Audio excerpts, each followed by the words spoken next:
We are close to 30 days into the conflict since the Strait has been shut down. And really, that's the transit time that a lot of this oil would have taken to get to the farthest places. So now no more of that oil is coming in. Now is when I think you're really going to start to see the effects of that take place.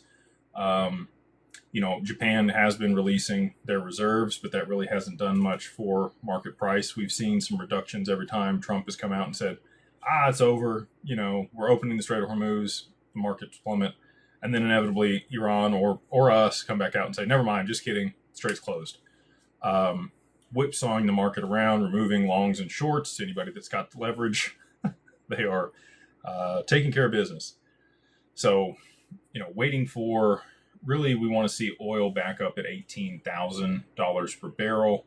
I thought in the beginning that it might only take 12.5, 1400, somewhere in there, for Japan to have to move. But with the strategic reserve that they have, I think they're able to kind of quell that a little bit, at least for their local economy, and hold off inflation. But now that we've seen, what would have been the new shipments landing there, no longer landing there, and the longer that this drags out, it's going to have to cause an issue. I think the damage has already been done. Like I've said, there's already a huge disruption in the supply chain. Even if they open the Strait tomorrow, it's going to be at least 30 days before that oil starts moving back through there. They got to uncap wells and start production again.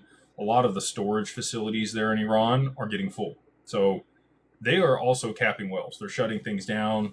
They're not pushing, the oil out.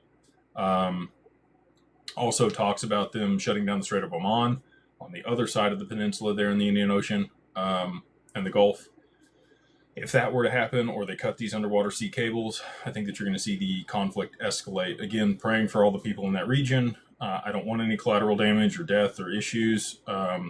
However, this is the catalyst that really backs Japan and the global economy into a corner where they're going to have to pivot to this new financial system, which obviously I have vested interest in and believe in a certain outcome. So, take it all with a grain of salt. It's probably a good time for my disclaimer. Nothing here is for financial advice.